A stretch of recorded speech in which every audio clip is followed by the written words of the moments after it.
गद्दारहरूलाई कसरी उपयोग गर्दा रहेछन् त पुँजीपतिले भन्ने पनि देखियो। साम्राज्यवादले गरेका छन्, ती मानव जातिका अपराधी हुन् भनेर तिनलाई चाहिँ घोषणा गर्नुपर्ने, तिनलाई लखेट्नुपर्ने आवश्यकता। प्रचण्डले शेयर बजारको सम्बन्धमा बडा क्रान्तिकारी साम्राज्यवाद विकसित भयो भने शेयर बजार हुन्छ। कुन शेयर कारोबारीले चन्दा दिएन होला?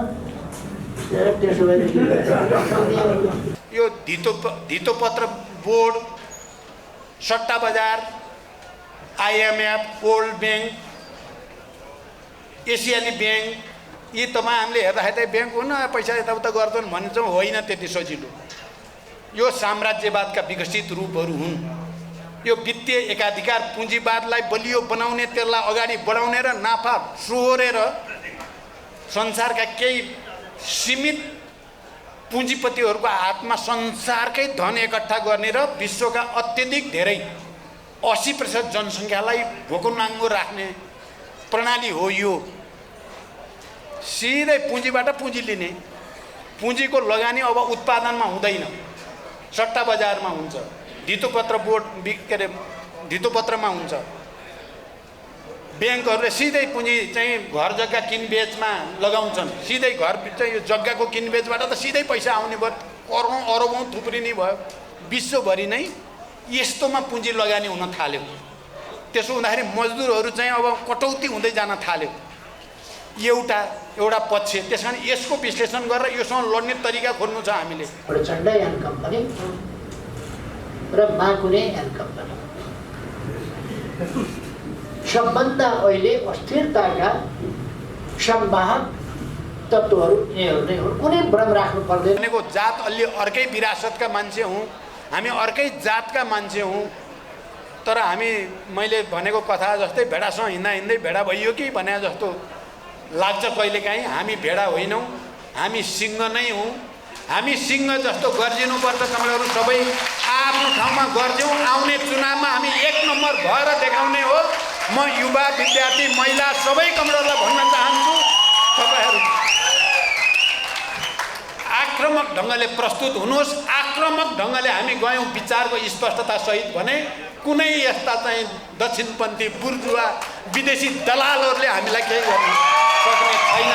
ज्ञानेन्द्रले उधुम मचाउँदा तपाईँहरूलाई साथीहरूलाई पता, प्रचण्ड र ज्ञानेन्द्रका बिचमा सहमति भएर सहमतिका साथ त्यो उपद्रव भएको थियो। त्यसपछि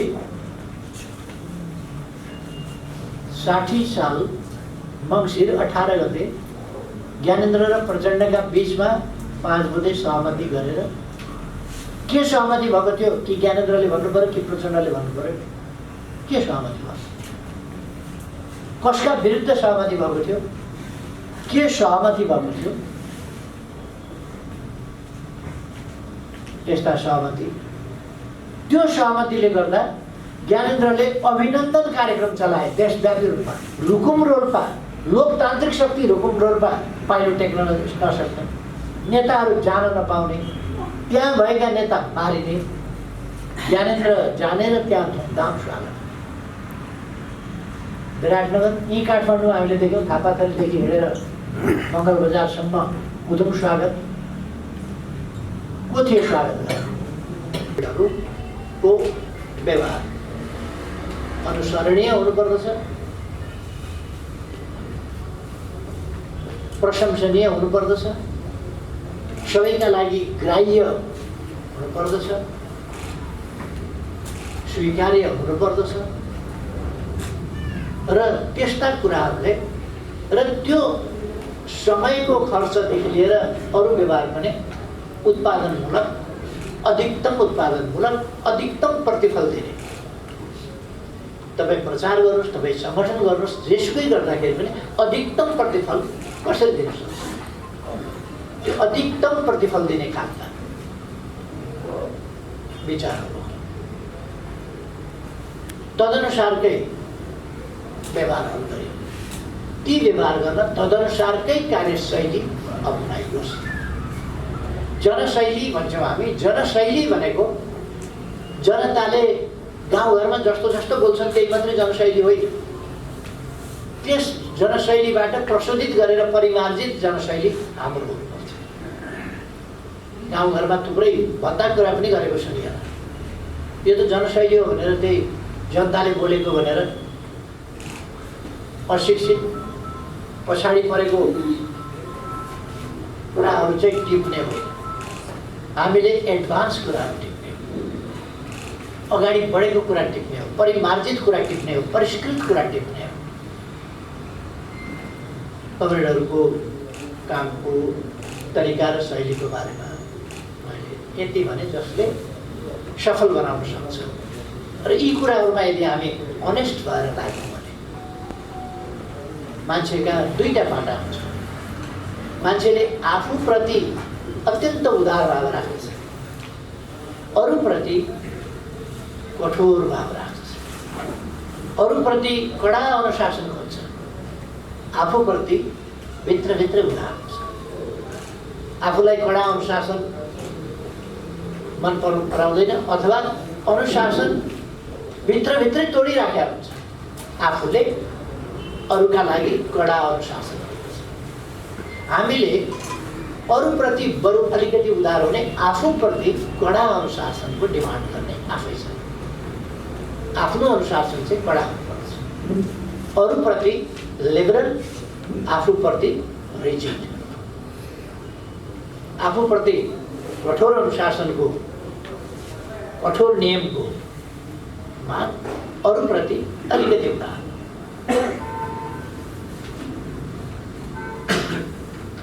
उदार हुनुको अर्थ जसो गरे पनि छोडिदिने, जसो गरे पनि गर्न दिने, या जसो गरे पनि ठिक छ भन्ने कुरा पनि होइन।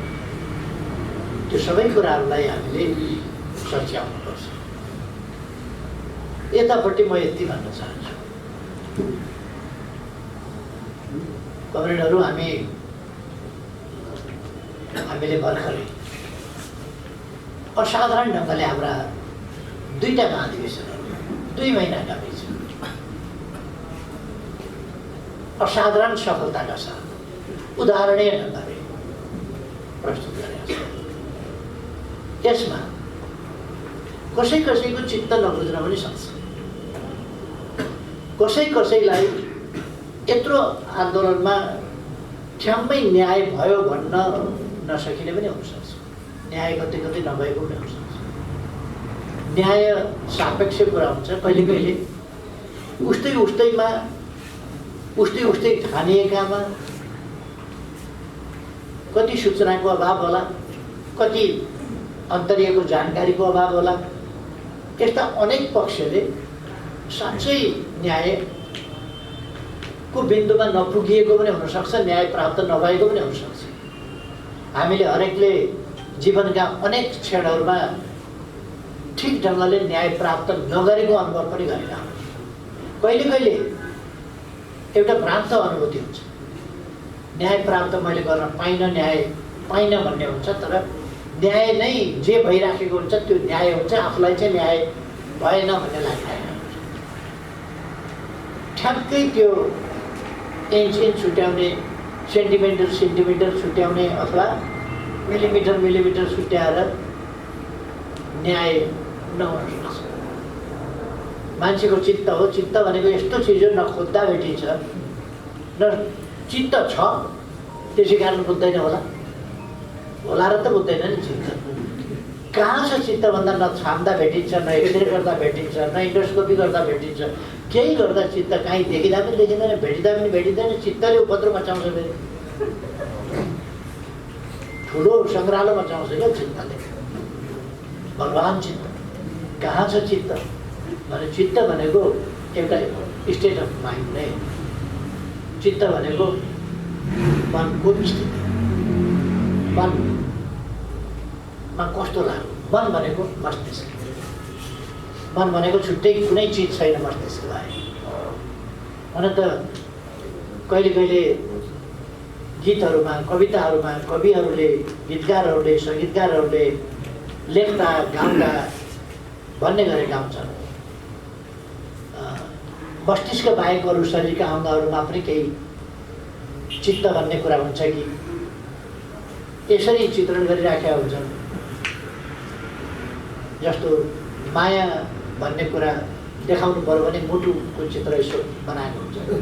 मुटुको चित्र यसो देखायो भने त्यसलाई माया भन्ने बुझिन्छ र मुटु भनेको मायाको प्रतीकको रूपमा मुटुमा चाहिँ माया छ भन्ने हुन्छ। बिचरा मुटुमा माया होइन, माया मस्तिष्कमा हुन्छ, तर त्यो लाग्दाखेरि चाहिँ मुटुमा हो कि जस्तो। र मुटु पनि यतिको सेन्सिटिभ हुन्छ कि त्यो साँच्चै दुःख दिन्छ कहिले कहिले। गीत गाउँदा त माया कलेजीमा भन्ने पनि छ नि एउटा गीत, माया कलेजीमा छड्के नजर आँखीमा भनेर गाउँछ। कलेजीमा माया हुँदैन, कलेजीको काम आफ्नै हुन्छ, त्यसमा माया साया नराख्ने ठाउँ छ भन्ने। तर कविहरूले कस्तो बनाएको हुन्छ भने मायाको यहाँनिर एउटा पोको छ, यहाँनिर अर्को पोको छ, यता अर्को पोको छ, मायाको जस्तो बनाएको हुन्छ। माया जम्मा जम्मी माया, द्वेष, घृणा, राग जे छ त्यो सबै मस्तिष्कको काम मात्रै हो। चित्त भनेको पनि मस्तिष्कै हो। चित्त बुझेन भनेको हाम्रो सचेत मस्तिष्कले अलिकति बुझेन। त्यो सचेतनताको लेभल के हो भन्ने कुरा फेरि आफ्नै ठाउँमा छ, तर कहिले कहिले चित्त बुझ्दैन।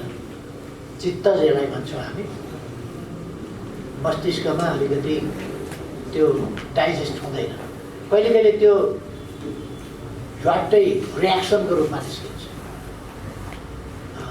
त्यस्तो ननिस्किँदा राम्रो। एउटा कस्तो हुन्छ भने मैले अक्सर साथीहरूलाई भन्ने गर्छु, टाउकोमा बरफ राख्नुहोस्, जिब्रोमा मह राख्नुहोस्, छातीमा पवित्र भावना अर्थात् अमृत राख्नुहोस्, त्यसरी चल्नुहोस्। हाम्रो मन मस्तिष्कमा, मैले छातीमा भने नि, छातीमा भनेको मस्तिष्कमै हो। फेरि त्यो भावनाका साथ हामी गयो भने, आँखामा फुल राखेर हेर्न सक्यौँ भने, मुखमा अमृत राखेर बोल्न सक्यौँ भने, दिमाग ठन्डा राखेर व्यवहार गर्न सक्यौँ भने त्यसले फाइदा गर्छ। दिमागमा आगो लगाएर भुतभुते खनायो भने त बर्बाद हुन्छ। त्यसो गरेर हामीले त्यस व्यवहारका साथ, किन हाम्रा लक्ष्य भनेको देश बनाउने लक्ष्य हो। यो सानोतिनो हिसाबले हामी त्यो लक्ष्य प्राप्त गर्न सक्दैन। सानोतिनो हिसाबले यत्रो धेरै मान्छेहरू एक ठाउँ मिलेर बस्न सानोतिनो हिसाबले सकिँदै सकिँदैन, सानो भावनाले सकिँदैन। फराकिलो छाती भन्छ नि, छाती त त्यत्रै हो, तर फराकिलो छाती भनेको भावनाको फराकिलो। छाती त त्यत्रै हो नि, त्यसलाई विशाल बनाउनु पर्यो, देशभरिको बनाउनु पर्यो, जनताभरिको बनाउनु पर्यो, उद्देश्यभरिको बनाउनु पर्यो, मानव जातिभरिको बनाउनु पर्यो। त्यसो गरेर हाम्रो अगाडि, हाम्रो अभिभावक देश जहाँ छ त्यसबाट राम्रो स्थितिमा, जसलाई हामी सर्वोत्कृष्ट अवस्था भन्छौँ, त्यहाँ पुर्याउने हाम्रो अभिभावक हो। अहिले नै हामी नसकौँला, तर त्यस दिशामा हामी अगाडि बढ्छौँ। कोही पनि मान्छेले आफ्नै जीवनकालमा आफैले सबै कुरा सिद्ध्याउँछु भन्यो भने त्यो नहुन सक्छ। सानातिना कुराहरू हुन सक्ला, तर देश बनाउने जस्ता कुराहरू हामीले थाल्यौँ भने त्यो आफ्नै जीवनकालमा मात्रै सबै कुरा नहुन पनि सक्छ। आफ्नै जीवनकालमा सबै अध्ययन, अनुसन्धान, अन्वेषण, खोज नहुन सक्छ। त्यो सुरु गरेर अगाडि बढायौँ भने ठुला कामहरू, ठुला कुराहरू त्यो जेनेरेसन टु जेनेरेसन लाग्न सक्छ। भन्छ नि, Rome was not built in a day. एकै दिनमा रोम बनेको थियो, वर्षौँ लगाएर रोम बनेको थियो। वर्षौँ मात्रै होइन, पुस्तौँ लगाएर एउटा देश बन्छ। हामीले यस धरतीलाई नै मानवोचित धरती बनाउनु छ। हामी मानवतावादी, हामी धरतीव्यापी छौँ। हामी मानवहरूलाई दुःख नहोस्, सुख होस् भन्ने चाहन्छौँ। थाल्ने कहाँबाट भन्दा हाम्रो देशबाट थाल्छौँ। हामी दुनियाँको ठेका लिएर सक्दैनौँ। पहिले हामीले हाम्रो देशबाट, जहाँसम्म युद्धका कुरा आउँछन् हामी विरोध गर्छौँ, शान्तिका कुरा आउँछन् हामी समर्थन गर्छौँ। हिंसा भयो भने त्यसको विरोध र शान्तिका प्रयास गर्छौँ। हामी विश्व शान्तिका लागि प्रयास गर्छौँ। देशभित्र शान्ति कायम होस् त्यसका निम्ति प्रयास गर्छौँ। शान्ति, सुव्यवस्था, न्याय, न्यायोचित समाज, समृद्धि, समृद्धिका प्रयास, विकास, विकासका प्रयास, ती विकासका प्रयासहरू मार्फत हामी विकास, आर्थिक भौतिक विकास मात्रै होइन, सामाजिक विकास, अवधारणागत विकास, मूल्य मान्यतामा विकास। आधुनिकता भनेको बाटोमा मात्रै आधुनिकता हुँदैन, टेलिफोनमा मात्रै, सञ्चारमा मात्रै आधुनिकता हुँदैन, प्लेन उडेर मात्रै आधुनिकता हुँदैन। सामाजिक विकास, पूर्वाधारको विकास भौतिक पूर्वाधारको मात्रै होइन, सामाजिक मानसिक पूर्वाधारको विकास, परिवर्तन। ती कुराहरूदेखि हामीले लानुपर्छ। यदि हामीले भौतिक पूर्वाधारको मात्रै कुरा गऱ्यौँ भने समाज चाहिँ अन्याय, असमानता र विभेद जन्ने कायमै रहन सक्छ। हेला होचोको अशान्तिको समाज, बाटा त बनेका छन्, बम पड्काएर भत्काउँदै गर्छ, बाटा पुल बनेका छन्, बम पड्काएर भत्काउँदै गर्छ। त्यस कारण त्यो मानसिकतालाई पनि हामीले चेन्ज गर्नुपर्छ, परिवर्तन गर्नुपर्छ। यसकारण हाम्रो अगाडि अहिले चुनौतीसँग अहिले राष्ट्र दुई ध्रुवमा विभाजित हुँदै गएको छ। यसलाई अलिक समन्वयात्मक ढङ्गले सुव्यवस्था, सुशासन र समृद्धितर्फका हाम्रा प्रयासहरूमा हामी सिङ्गो देश केन्द्रित हुनुपर्दथ्यो। स्थिरता र स्थायित्वतर्फ सिङ्गो देश केन्द्रित हुनुपर्दथ्यो, तर भएन, भएको छैन र त्यतापट्टि जाने स्थिति पनि देखिँदैन। किनभने अस्थिरता मचाउन खोज्ने शक्तिहरू क्रियाशील छन्। नियन्त्रित अस्थिरता, खुलस्त भनिराखेका छन् कतिपय शक्तिहरूले। नियन्त्रित अस्थिरता हाम्रो नीति हो नेपालको। त्यो भनिराखेका छन् र त्यसका लागि ती कामहरू गर्ने शक्ति चाहिँ यहाँ छ। नियन्त्रित अस्थिरताका सम्भाग शक्तिहरू, अस्थिरता मात्रै क्रिएट गर्न खोज्छ ती शक्तिहरू छन्। अहिले ती शक्तिहरूमा सबभन्दा चर्को गरी चल्ने प्रचण्ड एन्ड कम्पनी र माकुने एन्ड कम्पनी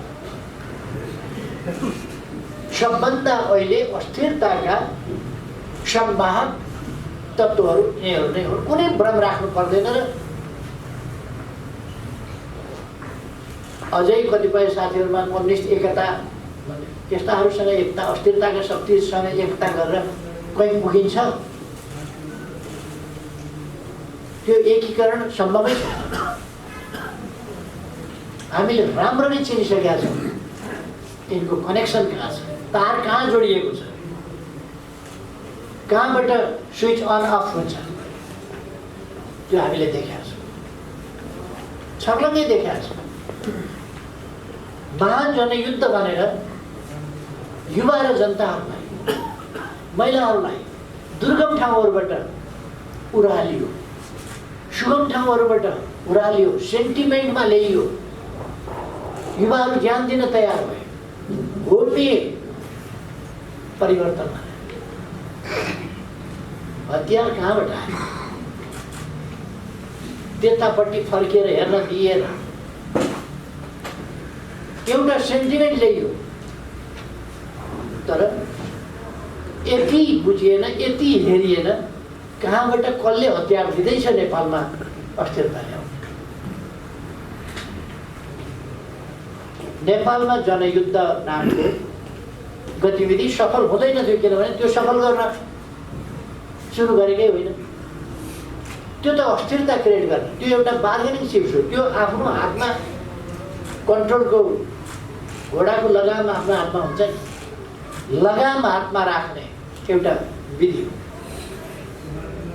त्रसित, अशान्त, अस्तव्यस्त बनाइदिने र आफ्नो दुरो सच्याउने नीति अन्तर्गत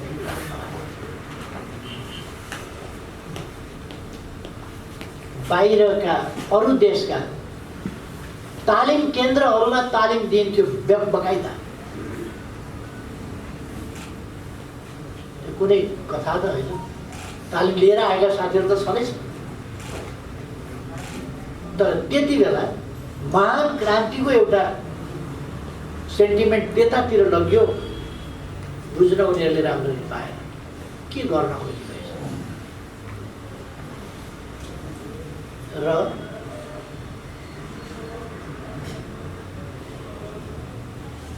मामुली कर्मचारीहरू, मामुली पेड मान्छेहरू महान नेताको रूपमा प्रस्तुत भए र देशले अलिक दुःख पायो। अहिले पनि अस्थिरताका प्रयास, अस्थिरताका निम्तिका औजार भएर त्यस्ता व्यक्तिहरू क्रियाशील छन्।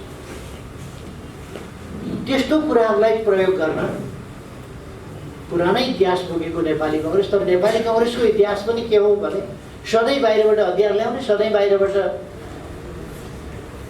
सहयोग समर्थनका बलमा चाहिँ जे गर्नुपर्छ गर्ने खालको चाहिँ इतिहास रहेको। दुईटा कुरा भने नेपाली कङ्ग्रेसको सुरुदेखिको इतिहास के हो भनेर अहिलेसम्म पनि चिन्नलाई पर्याप्त हुन्छ। 7 सालको आन्दोलनपछि 7 साल फागुन 7 गते त्रिभुवन काठमाडौँमा इन्डियाले ओह्राल्यो र त्रिभुवन लोकतन्त्र भएर प्रजातन्त्र भएर त्रिभुवन फर्के। भागेको राजा प्रजातन्त्र भएर फर्के। क्रान्ति गरेको भनेको नेपाली कङ्ग्रेस, उसका खोकिला पनि यसो बच्चो जस्तो गरेर उसले चेपेर लिएर आयो। यो खोकिलामा यसो चेपेको क्या हो भन्दा यो चाहिँ क्रान्तिकारी काङ्ग्रेस, परिवर्तनकारी काङ्ग्रेस मैले लिएर आएँ भनेर त्रिभुवन वेभिङ गर्दै गौचरणमा हो। पछि 7 साल फागुन 7 गतेको यो कुरा हो। मोहन शमशेर राणा नै प्रधानमन्त्री भए। त्यस कुरालाई यो उपयुक्त भएन भन्ने देशभक्तहरू, वामपन्थीहरू, देशभक्तहरू भीमदत्त पन्तको भारतीय सेना बोलाएर टाउको कटाइयो।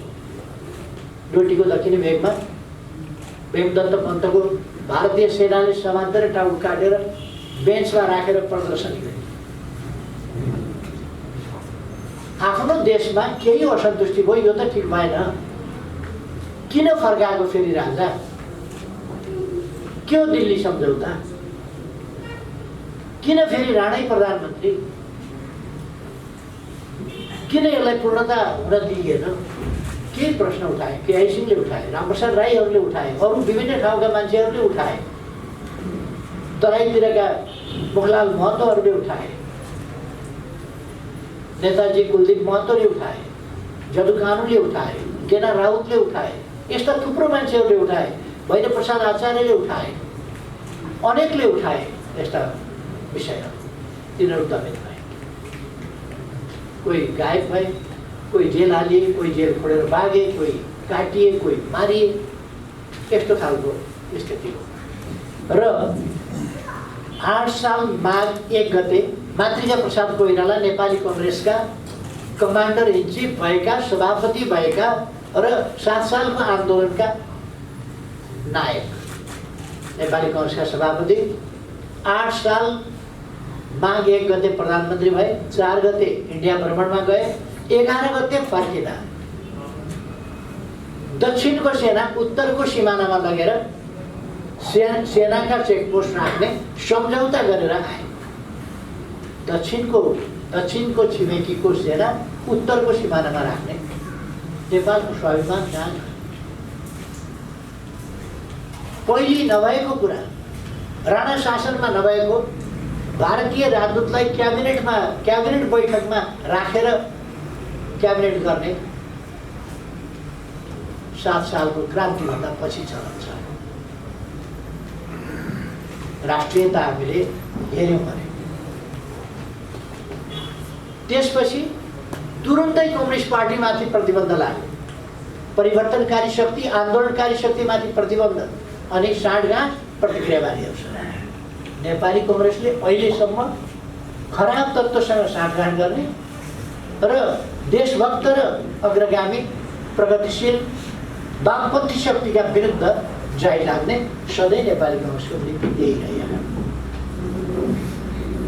बडो जटिल परिस्थिति हो कहिलेदेखि अहिलेसम्म र हामी चाहन्छौँ नेपाली कङ्ग्रेसले यो गलत बाटो, गलत नीति, गलत तरिका अवलम्बन गर्न छोडोस् र नेपाली कङ्ग्रेस यो प्रतिगामी शक्तिहरूको मतियार भएर पटक पटक 15 सालमा कङ्ग्रेसको कमीले गर्दाखेरि 15 सालको उपलब्धिहरू, 7 सालको उपलब्धि 17 सालमा भयो। कङ्ग्रेसको कमजोरी त्यही कुरो हामीले भन्दै आयौँ। 68मा गएर 69मा गएर 59मा गएर घुम्दै आयौँ। आश्विन 18 माघ 19 जस्ता प्रतिगामी कदमहरू, माघ 19मा गएर त पार्टीहरूको कुनै मतलबै छैन। आफै घोषणा गरेर आफैले सबै आफ्नै हातमा शासन लिएर ज्ञानेन्द्रले उधुम मचाए।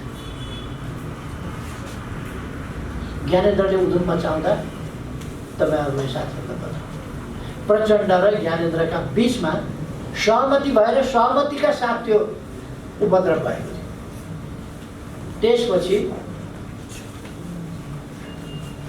60 साल मङ्सिर 18 गते ज्ञानेन्द्र र प्रचण्डका बिचमा 5 बुँदे सहमति गरेर के सहमति भएको थियो कि ज्ञानेन्द्रले भन्नु पर्यो कि प्रचण्डले भन्नु पर्यो?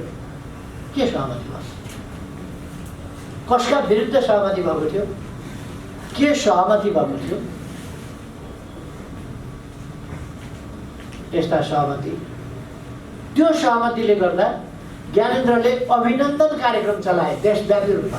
रुकुम रोल्पा, लोकतान्त्रिक शक्ति रुकुम रोल्पा पाइलो टेक्न नसक्ने, नेताहरू जान नपाउने, त्यहाँ भएका नेता मारिने, ज्ञानेन्द्र जानेर त्यहाँ धुमधाम स्वागत।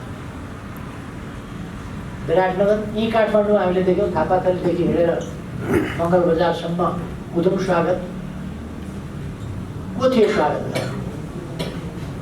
कसरी युवा शक्तिलाई दुरुपयोग गरिएको, कसरी गुमराहमा पारिएको थियो। यो एक खालको बाहिर एउटा खालको कुरा, बाहिर क्रान्तिका कुरा, बाहिर राष्ट्रियताका कुरा, बाहिर एक खालका परिवर्तनका कुरा, भित्रभित्र प्रतिक्रियावादी साँठगाँठका कुरा। यसको शिकार नेपाल हुने गर्यो र हामी अहिले पनि त्यसको मार खाइरहेका छौँ र केही स्वार्थी मान्छेहरू त्यसका पछाडि कुदिराखेका छन्। ती कुराहरूलाई हामीले सच्याउनु पर्नेछ। हामी जनदबावबाट, जनताको चेतनाबाट, जनताको सङ्गठनबाट, जनताको आन्दोलनबाट र जनदबावबाट ती कुराहरूलाई सच्याउन सक्छौँ। आज हामीले गर्नुपर्ने काम ती छ। हाम्रा केन्द्रीय कमिटीमा निर्वाचित साथीहरू जो केन्द्रीय कमिटीमा आउनुभएको छ, हामीले बुझ्न पर्ने कुरा के हो भने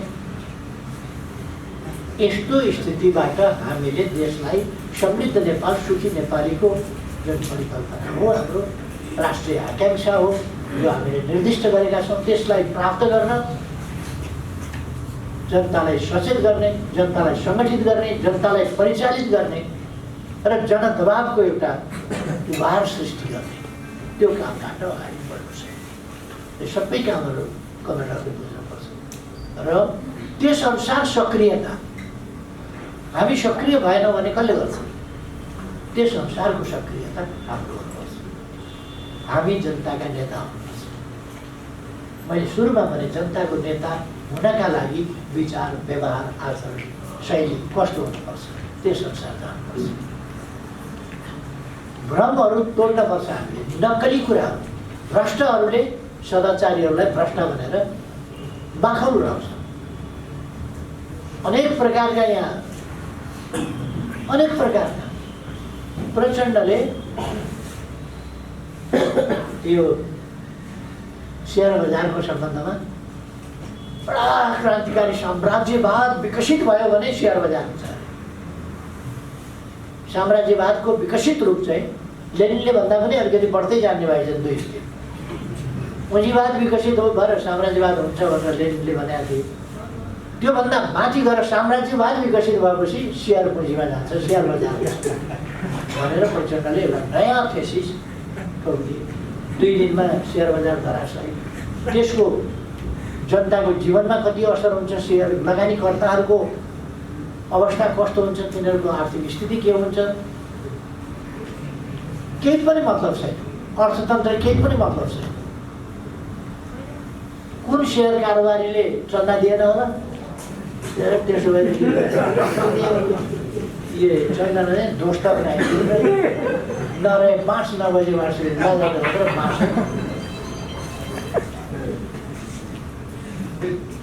यदि हामीले त्यस्तो गर्थ्यौँ भने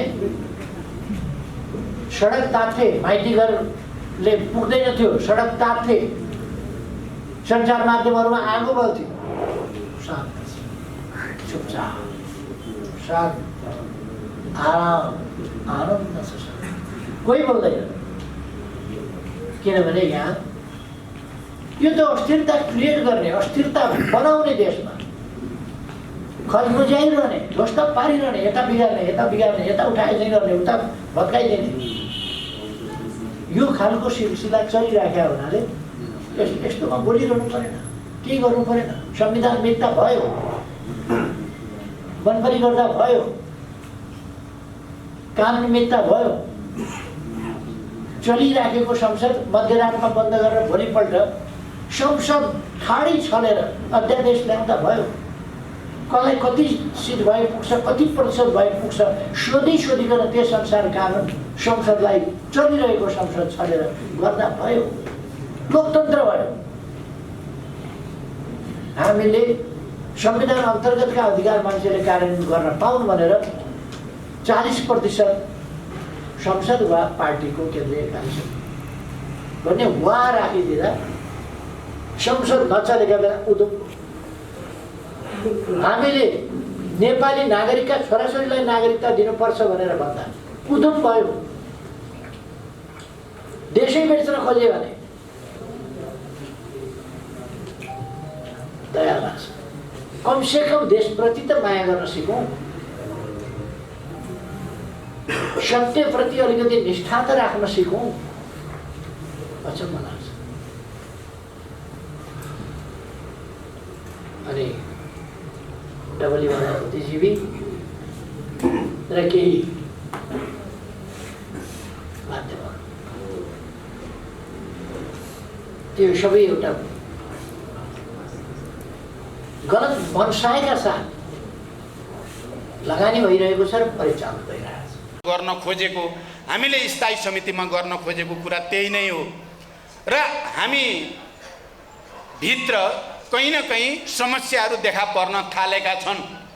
हामी एउटा क्रान्तिकारी पार्टीको रूपमा, कम्युनिस्ट पार्टीको रूपमा यो देशको भाग्य भविष्यलाई समाजवादतिर डोर्याउने पार्टीको रूपमा र यो देशको मात्र होइन संसारभरिका श्रमिकहरूलाई एउटा नयाँ मार्गदर्शन गर्ने, सिद्धान्तको विकास गर्ने, विचारको विकास गर्ने यात्रामै अगाडि बढिराखेका छौँ त भन्दा कहीँ न कहीँ हामी बाटो बिराए जस्तो भएको छौँ। कहीँ न कहीँ हामी विचारमा, सिद्धान्तमा, निष्ठामा, उद्देश्यमा, हाम्रो मिसनमा हामी कहीँ न कहीँ भट्किएका जस्ता, यात्री जस्ता भएका छौँ। अहिले 10-15 वर्षको हाम्रो विभिन्न राजनीतिक दलहरूसँगको संसर्ग सहयात्रा भनौँ या हाम्रा संसदीय गतिविधि भनौँ, यो सबैको बिचमा जाँदा हामी कहीँ न कहीँ हामीभित्र फोहोर मैला जम्मा भएको छ, धुलो मैलो लागेकै छ। अब हामीले त्यो धुलो मैलो टकटक्याउने कि नटकटक्याउने, हामी आफूलाई सफा गर्ने कि नगर्ने भन्ने बारेमा नै हामीले केन्द्रीय समितिमा विचार गरेको हो। र हामी के भनेका हौँ केन्द्रीय समितिमा भने कमरेडहरू, हामी केही न केही विचारमा अस्पष्ट त भएका छौँ। हामी भित्र सङ्गठनात्मक अराजकता, अस्तव्यस्तता पनि देखा परेको त छ। विभिन्न खालका कमजोरीहरू सांस्कृतिक रूपले पनि देखा पर्न थालेका त छन्। तर फेरि पनि आजको विश्व सन्दर्भ, अन्तर्राष्ट्रिय सन्दर्भ र आजको राष्ट्रिय सन्दर्भ समेत हेर्दा हाम्रो पार्टी नै त्यस्तो पार्टी हो जसले नेपाल राष्ट्रको एकतालाई बचाउन फेरि एकचोटि महाअभियान चलाउन सक्छ। हाम्रो पार्टी नै त्यस्तो पार्टी हो जसले विचारलाई विकास र परिमार्जन गर्दै सङ्गठनलाई क्रान्तिकारी रूपान्तरण गर्ने हिम्मत सहित फेरि एउटा महान आन्दोलनको नेतृत्व गर्न सक्ने भ्रूण भएको, त्यस्तो गुण तत्त्व भएको, भित्र त्यो चाहना भएको, त्यो सपना बोक्ने मान्छेहरूको पार्टी फेरि हाम्रै पार्टी हो भन्ने निष्कर्ष पनि हामीले केन्द्रीय समितिमा निकालेका थियौँ। प्रिय कमरेडहरू, मैले विस्तारमा मैले अघि नै भन्न त सक्दिनँ आज, तर फेरि पनि हामीले यो पार्टीलाई रूपान्तरण गरेर क्रान्तिकारी पार्टीकै रूपमा, यो राष्ट्रलाई रूपान्तरण गरेर एउटा महान राष्ट्रको रूपमा, समाजवादी आन्दोलनलाई विकास गरेर एउटा 21औं शताब्दीको नयाँ समाजवादी मोडेल विश्वलाई दिने हिम्मत हामीले गर्नै पर्छ। र यही पार्टीले गर्यो भने सम्भव छ। अरू कुनै पार्टीबाट नेपालमा आजको ऐतिहासिक यो कालखण्डमा अरू कुनै पार्टी, अरू कुनै नेता, अरू कसैबाट सम्भव छैन भन्ने निष्कर्ष पनि हामीले निकालेका थियौँ। कमरेडहरू, यस अर्थमा भन्दा हामी अहिले हाम्रो अगाडि एउटा चुनौती र एउटा अवसरको दोसाँध छ। तपाईँ हामी सबै एउटा मोडमा छौँ। अब हामी भित्र देखा पर्न खोजेका कमी कमजोरी बढ्दै गएर सच्चिनै नसक्ने गरी यो पार्टी विचलित हुने हो कि यो पार्टीलाई अब कमी कमजोरी सच्याएर एउटा क्रान्तिकारी पार्टीको रूपमा, एउटा अन्तर्राष्ट्रवादी पार्टीको रूपमा, एउटा समाजवादी क्रान्तिको नेता पार्टीको रूपमा यसलाई रूपान्तरण गर्ने यस्तो दोसानमा अहिले हामी छौँ। र हाम्रो केन्द्रीय समितिले सङ्कल्प गरेको होइन। हामीले यो अवसरलाई हामीले सदुपयोग गर्नै पर्दछ, चुनौतीको हामीले सामना गर्नै पर्दछ। र यो पार्टी अहिले खालि मैले औपचारिक अर्थमा मात्रै भनेको होइन कमरेडहरू। मैले अध्ययन गरेको अन्तर्राष्ट्रिय कम्युनिस्ट आन्दोलन, अहिलेको अन्तर्राष्ट्रिय राजनीति या अहिलेको आर्थिक, राजनैतिक, सामाजिक, सांस्कृतिक विकासको स्थिति, साम्राज्यवादको स्थिति सबै हेर्दा विश्वमा नै हाम्रो पार्टी मात्रै त्यस्तो ठाउँमा छ जसले विचारलाई विकास गर्ने सम्भावना पनि बोकेको छ, अहिलेका चुनौतीको सामना गर्ने आधार पनि बोकेको छ र क्रान्तिकारी रूपान्तरण गर्दै 21औं शताब्दीमा क्रान्तिको नयाँ मोडेल, पुरानो कुनै मोडेलले काम गर्नेवाला छैन कमरेडहरू। पुराना कुनै मोडेल अब 21औं शताब्दीमा काम गर्नेवाला छैनन्। हामीले नयाँ मोडेलको खोजी गर्नु छ र त्यो नयाँ मोडेल खोज्न सक्ने सम्भावना बोकेको पार्टी पनि यही पार्टी हो भनेर हामीले केन्द्रीय समितिमा भन्यौँ। त्यही अनुसार हामीले योजना र कार्यक्रम बनायौँ राष्ट्रिय सम्मेलनसम्मको। त्यसकारण अघि यहाँ नारायण काजी कमरेडले भनेको बिल्कुल ठिकै हो। अरू पार्टीले ठुल्ठुला अधिवेशन भएर भिड जम्मा गरेका छन्। तपाईँ हामीले देख्यौँ, एमाले नामको अधिवेशन पनि देख्यौँ, अहिले काङ्ग्रेसको अधिवेशन चलिराखेको छ। तर ती सबै एमाले त मैले त त्यसलाई पञ्च र्याली भन्दा अरू देख्दिनँ। त्यो बिल्कुल पञ्च र्याली सिद्धिने बेलाको, निम्नी बेलाको बत्ती भन्या जस्तो मात्रै हो। त्यो त्यहाँ न कुनै विचार, न कुनै बहस, न कुनै विधि, न कुनै पद्धति, निरङ्कुशताको, विचार शून्यता र विचारहीनताको अधिवेशनको रूपमा गयो। त्यो दुनियाँले देख्यो। तपाईँ हामी सबैले देख्यौँ नि। त्यहाँ कुनै प्रस्तावमाथि छलफल भयो, कुनै विचारमा बहस भयो, त्यहाँ मार्क्सवादको म पनि उच्चारण गरियो नेतृत्वबाट, कहीँ समाजवादको कुरा गरियो भन्दा कहीँ केही छैन। त्यहाँ व्यक्ति पूजाको कुरा गरियो, व्यक्तिको अन्धताको प्रचार गरियो र सिद्धान्तहीनताको प्रदर्शन गरियो। नेपाली काङ्ग्रेसको पनि हामी हेरिराखेका छौँ। उहाँहरूको त झन् विचार सिद्धान्त सम्मेलन भनेको हिजो उद्घाटन भयो, आज नोमिनेसन हुन्छ, भोलि फिर्ता लिने गर्ने हुन्छ, पर्सि चुनाव हुन्छ, सिद्धियो। त्यहाँ राष्ट्र कस्तो बनाउने, कसरी लैजाने, अब हाम्रो संविधानले भनेको समाजवाद उन्मुख राज्य कसरी बनाउने होला भन्नेतिर बहस छैन। इतिहासको समीक्षा हामीले कसरी गर्ने, हाम्रा कमजोरीहरू कहाँ भए, हामीले ती कमजोरीहरू कसरी सच्याउने भन्नेतिर ती ठुला भनिएका दुईटै पार्टीका महाधिवेशनमा कहीँ कतै चर्चा भएको तपाईँ हामीले देख्यौँ त? बरु हिजो मैले उद्घाटनमा समीक्षा गर्नु पर्यो सबैले। किन हामी आन्दोलनको बेलामा एक ढङ्गाका हुन्छौँ, सत्तामा गएपछि अर्को ढङ्गाका हामी किन भयौँ? यसको समीक्षा गर्नु पर्यो भने तर कुनै पार्टीहरूका ती अधिवेशनहरू विचार केन्द्रित छैन, राजनीतिक मुद्दा केन्द्रित छैनन्, समाजवाद केन्द्रित छैनन्, जनतालाई अधिकार दिने कुरामा केन्द्रित छैनन्, यो संविधानलाई कसरी सुधारेर अझ राम्रो संविधानमा लैजाने हो भन्ने कुरा छैन। हाम्रो पार्टी हामीले सदस्यता नवीकरणदेखि आज प्रदेश सम्मेलनसम्म आउँदा हाम्रो कुरा चाहिँ फेरि नयाँ क्रान्तिकारी विचारको खोजी, नयाँ क्रान्तिकारी पार्टी निर्माणको खोजीमा केन्द्रित छौँ। हामीलाई कोही कोही कतै कतैबाट भनियो पनि हामी पनि त्यस्तै तामझाम गरौँ कि, किनभने 8 लाख पार्टी मेम्बर भएको पार्टी त हामी भइ नै सक्यौँ। 8 लाख मध्ये 4 लाखलाई मात्रै जम्मा हुन उर्दी जारी गर्यो भने पनि अरूका भन्दा चाहिँ ठुला मेला र भेला त हामी पनि गर्न सक्छौँ।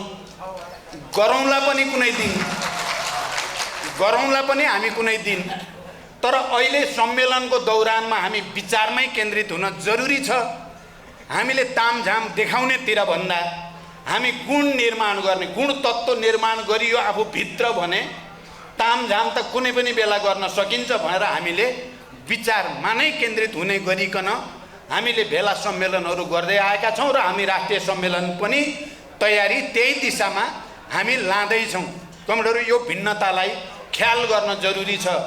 जति बेला हामी भित्र क्रान्तिकारी गुण तत्त्व भनौँ, त्यो तत्त्व चाहिँ जागेर आयो भने हामी थोरै भए पनि लाखौँ करोडौँ भएका भनेकालाई पछार्न सकिँदो रहेछ। हाम्रो गुण तत्त्व कमजोर पर्यो, हाम्रो भित्र क्रान्तिकारी स्पिरिट मर्यो भने हामी लाखौँ भए पनि केही नै हुँदो रहन्छ भन्ने कुरा त हामीले इतिहासबाट पनि देखेका छौँ, हाम्रै अनुभवबाट पनि हामीले देखेका छौँ। त्यसकारण सबभन्दा ठुलो कुरा पार्टी क्रान्तिकारी हुने, राष्ट्रको नेतृत्व गर्ने र रूपान्तरण गर्ने पार्टी हुने, इतिहासलाई एउटा नयाँ चिज दिने पार्टी हुने भनेको विचारलाई विकास गर्ने कुरा नै रहेछ र क्रान्तिकारीहरूभित्र नयाँ आत्मविश्वास पैदा गर्ने। म जेको निम्ति लडिराखेको छु, म बिल्कुल सही उद्देश्यको निम्ति आफ्नो जीवन मैले दिँदैछु भन्ने गर्वबोध हुन पर्यो।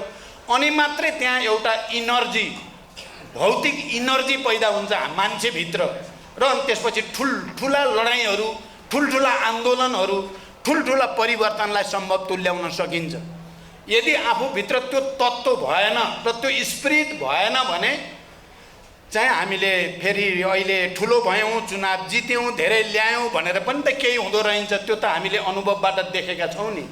त्यसकारण कमरेडहरू, हाम्रो ध्यान र जोड यति बेला के छ भने हामीले कसरी अहिले 21औं शताब्दीको युगमा क्रान्तिको नयाँ मोडेल, समाजवादी क्रान्तिको नयाँ मोडेल विकास गर्ने कसरी। तपाईँ हामी भित्र भएका सबै भित्र कहीँ न कहीँ उकुस मुकुस जस्तो, अझ मुख्यतः माओवादी पार्टीभित्र, हाम्रै पार्टीभित्र त्यो उकुस मुकुस छ। अरूलाई त के भयो र, सबै स्वार्थको निम्ति काम गर्ने हो, सबैले गुट बनाउने र लड्ने हो, जसले जित्यो त्यसैले जित्यो भन्ने हो। त्यहाँ परिवर्तन रूपान्तरण गर्नु छैन।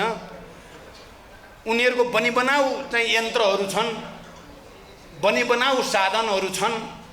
त्यसकारण उनीहरूलाई कुनै टेन्सन छैन। टेन्सन छ भने माओवादी पार्टीलाई नै छ। तपाईँ हामी सबै नेता कार्यकर्तालाई के साँच्चै हामी हाम्रो पार्टीलाई एउटा क्रान्तिकारी पार्टीको रूपमा, एउटा नयाँ पार्टीको रूपमा यो देशको नेतृत्व गर्ने पार्टी बनाउन सकौँला त? या हामी कहीँ आफै पनि सोच्दै जाँदा हामी कहीँ बिग्रिराखेका छौँ? मनले त हामीलाई थाहा छ नि, हिजो युद्धमा गर्दा हामी कस्ता थियौँ, आन्दोलन ठुल्ठुला जनआन्दोलनको बेलामा हामी कस्ता थियौँ, भूमिगत कालमा हामी कस्ता थियौँ, कसरी काम गर्थ्यौँ, के सोच्थ्यौँ। हाम्रा ती हजारौँ शहीदहरू मोर्चामा जाँदा हाँसी हाँसी खुसी साथ मृत्युवरण गर्ने एकजनाको कुरा होइन, दुईजना होइन, 1000 होइन, 2000 होइन, हजारौँ मर्न तयार हुने कसरी भए थिए। अहिले हामी धेरै भएका छौँ, तर फेरि हामी सबै आफ्नो आफ्नो सानो घेराभित्र सोच्न पर्ने। म यहाँ कसैलाई आरोप लाउन खोजिरहेको छैन, मैले एउटा ऐतिहासिक सन्दर्भ म भन्न खोज्दैछु। हामी किन त्यस्तो भयौँ, हामीलाई नै सबभन्दा बढी चिन्ता छ। त्यसकारण विचारको विकासको आवश्यकता, रूपान्तरणको आवश्यकता र यो पार्टीलाई नयाँ पार्टी बनाउने आवश्यकता र यो देशलाई र यो देश मार्फत दुनियाँलाई नै एउटा नयाँ सन्देश दिने आवश्यकता बोधले हामी सबैलाई उद्वेलित बनाएको छ। कमरेडहरू, यो कुरा कि हामीभित्र केही कमजोरी पनि विकास भएका छन् भन्ने कुरा र यही पार्टी मात्रै क्रान्तिको नेतृत्व गर्न लायक पार्टी, रूपान्तरण हुन सक्ने पार्टी हो है भन्ने दुईटा कुरा हामीले भनेका छौँ नि। अहिले तपाईँ केन्द्रीय समितिको डकुमेन्ट हेर्नुहोस् या स्थायी समितिको या हाम्रा अभिव्यक्तिहरू हेर्नुभयो भने दुईटै कुरा भनिरहेका छौँ। हामीले आत्मसमीक्षा गर्नुपर्छ, आफ्नो त्यहीँबाट सुरु गर्नुपर्छ पनि भनेका छौँ। हाम्रो पार्टी मात्रै त्यस्तो पार्टी हो जसले यो देशलाई सामाजिक रूपान्तरणमा लान सक्छ, आफैलाई रूपान्तरण गर्न सक्छ भन्ने सकारात्मक कुरा पनि हामीले त्यत्तिकै जोडतोडले भनेका छौँ। प्रतिक्रियावादी र अवसरवादीले कहिले हामीभित्र नै कमजोरी छन् भनेर भनेको कुरालाई प्रचार गरेर ल माओवादी त कमजोरी भएछ भनेर प्रचार गर्छन्। हामी नै क्रान्तिकारी पार्टी हो, हामी मात्र यो राष्ट्रको नेतृत्व गर्ने, परिवर्तनको नेतृत्व गर्ने पार्टी हो भन्दाखेरि उनीहरूले फेरि अर्को ढङ्गले आलोचना गर्छन्। उनीहरूको कुरा छोडिदिउँ, हामी हाम्रो कुरा गरौँ। हाम्रो कुरा गर्दा चाहिँ हामी यी दुईटै पाटोबाट आफ्नो आत्मसमीक्षा पनि गर्ने र रूपान्तरण हुने एक मात्र पार्टीको रूपमा आफैलाई फेरि एउटा परिवर्तन गर्ने सङ्कल्पसहित अगाडि बढ्ने हामीले कुरा गरेका छौँ।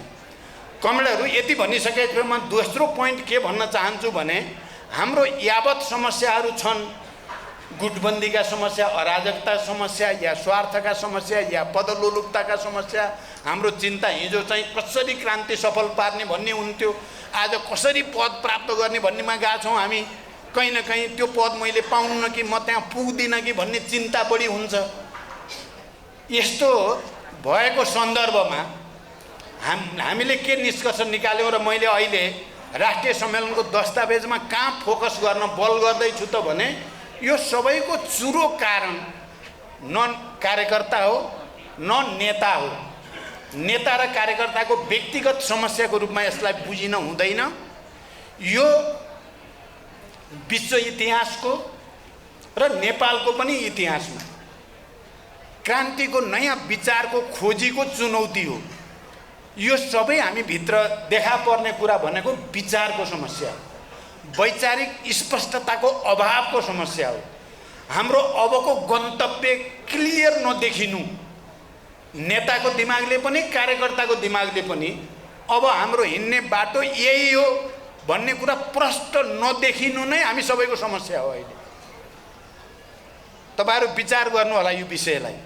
हामी सबैको समस्या गन्तव्य क्लियर चित्र देखिँदैन, हेर्न खोज्यो चित्र धमिलो हुन्छ, कतै यताबाट हेर्दै गयो भने अँध्यारो देखिन्छ।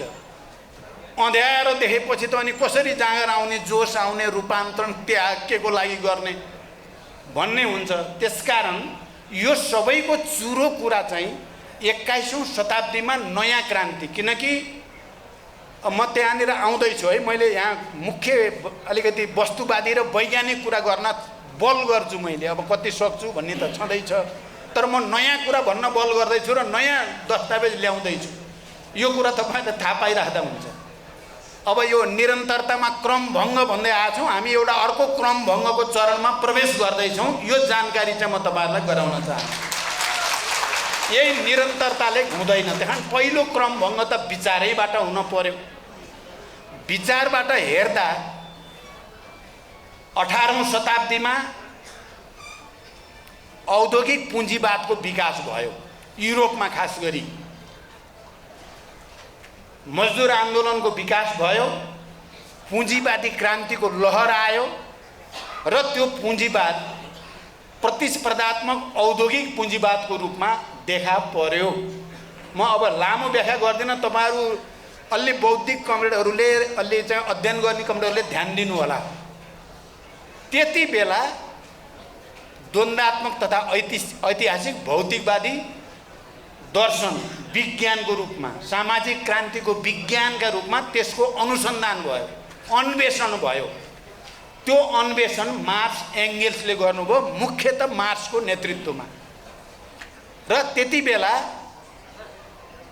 द्वन्द्वात्मक तथा ऐतिहासिक भौतिकवाद र त्यो वैज्ञानिक समाजवाद निर्माणको जो अवधारणा अगाडि आयो, त्यो 18औं शताब्दीको प्रारम्भिक चरणमा युरोपमा विकास भएको मजदुर आन्दोलन, मार्क्स जस्ता एउटा मेधावी विद्वानको मस्तिष्कद्वारा गरिएको इतिहासको गहन अध्ययन, तात्कालीन मजदुर आन्दोलन र पुँजीपति वर्गको चरित्रको अध्ययनबाट पुँजीसम्म आइपुग्दा एउटा नयाँ संश्लेषण गरियो जसलाई मार्क्सवाद भनियो। त्यसले वैज्ञानिक समाजवाद दियो, तर त्यसले सबै देशमा यसरी नै क्रान्ति गर्ने भन्ने कुनै सूत्र दिन सक्दैन थियो, दिएन। हामी कहिलेकाहीँ सूत्र पनि दिएको छ कि समाजमा अरू विज्ञानमा जस्तो फर्मुलामा चाहिँ सबै चिज भेटिँदैन। सामाजिक क्रान्तिको विज्ञान गतिशील परिवर्तनको एउटा प्रक्रियामा अगाडि बढिराख्ने हुन्छ र मार्क्सले वैज्ञानिक समाजवादको रूपमा गरेको संश्लेषण त्यो विज्ञान थियो, अहिले पनि त्यो सही नै छ। तर सामाजिक क्रान्तिको व्यवहारमा त्यसलाई कसरी लागू गरेर जान सकिएला भन्ने कुरामा भने मार्क्स एङ्गेल्स जीवितै छँदा पनि फ्रान्सको पेरिस कम्युन र त्यसको असफलतापछि एउटा नयाँ प्रतिक्रान्तिको दौर चल्यो र मार्क्स लन्डनको लाइब्रेरीमा गएर पुँजी लेख्ने कामतिर केन्द्रित हुनुभयो। दर्शनशास्त्रको बढी विकास भयो, नम्बर 1। नम्बर 2, मार्क्स एङ्गेल्सको अवसानपछि मार्क्सवादको रूपमा विज्ञान त सार्वभौम रूपमा स्थापित भयो। त्यसको खण्डन गर्ने धेरै कोसिसहरू भए, तर त्यसको खण्डन भएन, किनकि त्यो विज्ञान थियो, विज्ञानको खण्डन हुन सक्दैन थियो, भएन पनि। कोसिस धेरै भए, धेरै कोणबाट खण्डन गर्ने कोसिसहरू भए। अब 19औं शताब्दीतिर आउँदा नआउँदै पुँजीवाद अब औद्योगिक र प्रतिस्पर्धात्मक पुँजीवादको रूपमा रहेन, त्यो एकाधिकार पुँजीवादमा विकसित भयो, साम्राज्यवादमा विकसित भयो। त्यो संसारको विभाजन र पुनर्विभाजन गर्ने र बजार हडप्नको निम्ति ठुल्ठुला साम्राज्यवादी गुटहरूको बिचमा भयानक प्रतिस्पर्धा र लडाईँ गर्नेतिर गयो। त्यो एकाधिकार पुँजीवाद, साम्राज्यवाद, त्यसको बारेमा मार्क्स एङ्गेल्सले सबै कुरा देख्न सम्भव थिएन, देख्नु पनि भएको थिएन। उहाँहरूले त प्रतिस्पर्धात्मक औद्योगिक पुँजीवाद, त्यस्ता ब्याङ्कहरू र ब्याङ्कहरूले लगानी गर्ने भनेको चाहिँ औद्योगिक प्रतिष्ठानहरूमा लगानी गर्ने, त्यहाँबाट मुनाफा कमाउने हुन्थ्यो। त्यस्तो पुँजीवाद उहाँहरूले देख्नुभयो, त्यसको व्याख्या गर्नुभयो, विश्लेषण गर्नुभयो, सही गर्नुभयो, विज्ञानै निकाल्नुभयो। तर एकाधिकार पुँजीवादको चरित्र कस्तो हुन्छ, त्यसले विश्वलाई कता लान्छ, मानव जातिलाई के असर गर्छ भन्ने कुरा चाहिँ फेरि 20औं शताब्दीका वैज्ञानिकहरूले, क्रान्तिकारीहरूले खोजी गर्नुपर्ने विषय थियो। त्यो एङ्गेल्सले त प्रष्टै भन्नुभएको छ, अब आउने पिँढीले खोज्ने हो यो कुरा, हामीले भन्न सक्ने कुरा होइन। लेनिन र बोल्सेविक आन्दोलन त्यस्तै पार्टी आन्दोलन र नेतृत्व भयो, जसले एकाधिकार पुँजीवाद र साम्राज्यवादको गहिरो अध्ययन, विश्लेषण, संश्लेषण गरेर अब यो युग चाहिँ अब पुँजीवादको होइन, साम्राज्यवाद र सरबार क्रान्तिको युग सुरु भयो। यो युगमा परिणत भयो।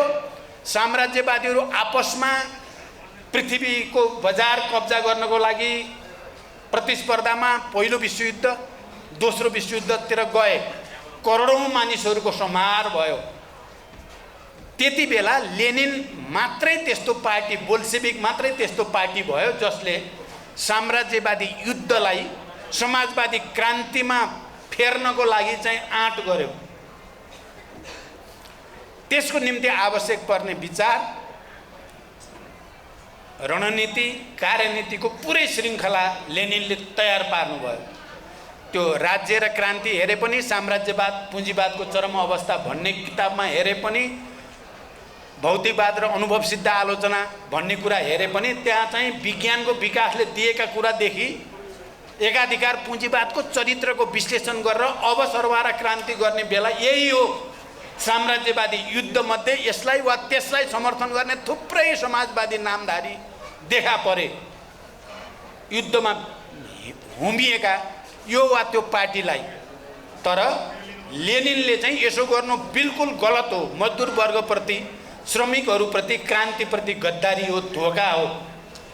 हामीले त कुनै गुटको पछि लाग्ने होइन, बरु यिनीहरूको लडाइँ भित्रपट्टिबाट समाजवादी क्रान्ति चाहिँमा हामी अगाडि बढ्नुपर्छ भन्नुभयो र त्यही प्रक्रियामा अक्टोबर समाजवादी क्रान्ति भयो र त्यो विचारलाई हामीले लेनिनवादको रूपमा मार्क्सवादको विकास भन्यौँ। हामीले मार्क्सवादको रिपिटेसन होइन लेनिनवाद। मार्क्सवाद पनि त्यही हो, लेनिनवाद पनि त्यही हो भने जस्तो गरी बुझ्ने पनि कतिपय ठाउँमा चलन छ, त्यस्तो होइन। मार्क्सवादका आधारभूत सिद्धान्तमा टेकेर 20औं शताब्दीको मजदुर आन्दोलन र साम्राज्यवादको चरित्रको विश्लेषणका आधारमा विकसित गरिएको विचार र त्यो विचार अन्तर्गत विकसित गरिएको सङ्गठन, रणनीति, कार्यनीति, कार्यशैली, सङ्घर्षका स्वरूपहरू निर्धारण गरियो र अक्टोबर समाजवादी क्रान्ति भयो। त्यसले विश्वमा नै एउटा यति ठुलो तरङ्ग ल्यायो, यति ठुलो सन्देश दियो, त्यो तपाईँ हामी सबैलाई थाहा छ। अब त्यसपछि लेनिनको अवसानपछि, किनकि क्रान्ति त अब कता सर्दै थियो भने अलि पिछडिएका देशतिर जहाँ किसानहरूको बाहुल्य छ, जहाँ उपनिवेशवादको चाहिँ चपेटामा परेका छन्, साम्राज्यवादी उपनिवेशका रूपमा रहेका छन्, धरतीको विशाल जनसङ्ख्या पनि त्यही छ, त्यहाँ क्रान्ति कसरी गर्ने भन्ने केही प्रस्तावना त लेनिनले आफैले अघि सार्नु भएको थियो। पूर्वीय देशहरूमा क्रान्ति कसरी गर्ने भन्ने बारेमा, तर समग्र व्याख्या लेनिनलाई गर्न पनि सम्भव थिएन र लेनिनले भन्नुभएको छ, कयौँ लेखहरूमा भन्नुभएको छ कि यो काम पूर्वीय देशका कम्युनिस्टहरूले नै पत्ता लगाउनु पर्ने हुन्छ।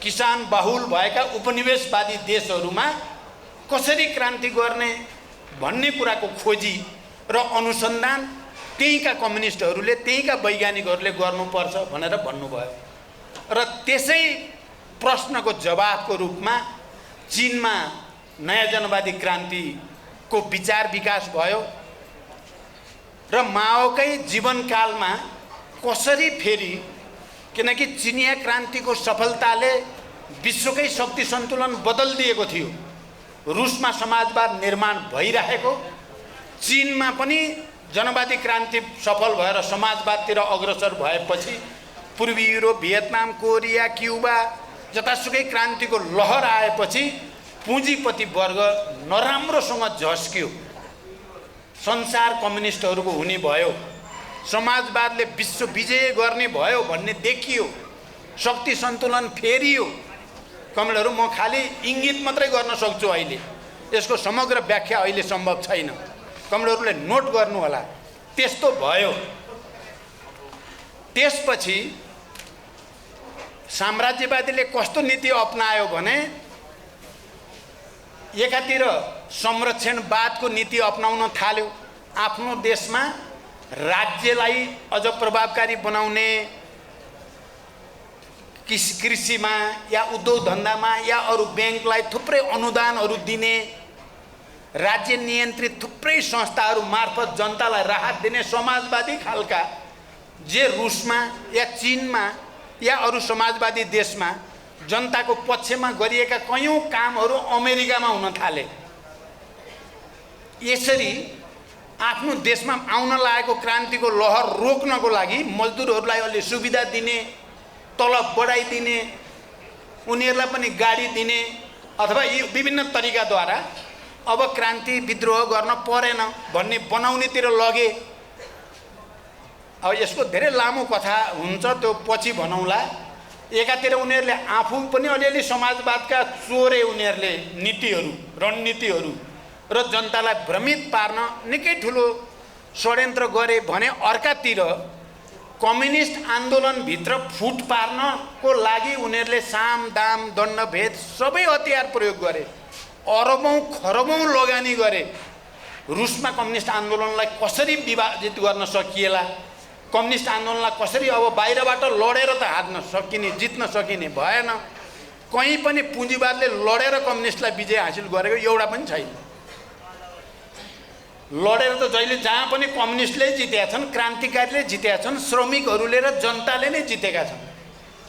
हारेको छन् भने फेरि सम्झौता गरेर हारेका छन् या सत्तामा गएर हारेका छन्। त्यसको पाटो अर्कै छ। मेरो पोइन्ट त्यहाँ होइन। मेरो पोइन्ट कहाँनिर हो भने कमरेडहरू, कि एकातिर उनीहरूले संरक्षणवादको नीति, अलिअलि समाजवादका रणनीतिद्वारा त्यहाँको आन्दोलनलाई कमजोर पार्ने कोसिस गरे, अर्कोतिर समाजवादी आन्दोलनमा फुट पार्नको लागि अनेक खालका सिद्धान्त, अनेक खालका रणनीति र लगानी गरे।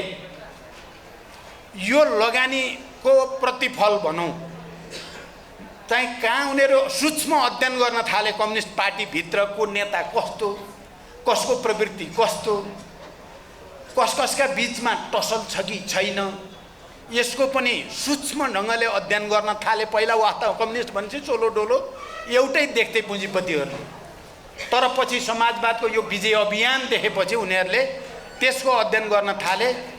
अनि मजदुर आन्दोलनमा फुटको बारेमा लेनिनले त्यसको सङ्केत त पर्याप्त गर्नुभएको थियो र त्यो बिचमा उनीहरूले केही कुरा कम्युनिस्टहरूका कमजोरी कहाँ हुन्छन् त, आफूलाई क्रान्तिकारी भन्ने नेताहरूका पनि कमजोरी पनि सूक्ष्म अध्ययन गरेर त्यो कमजोरीलाई सदुपयोग गर्न पनि उनीहरू धेरै नै मेहनत गरे।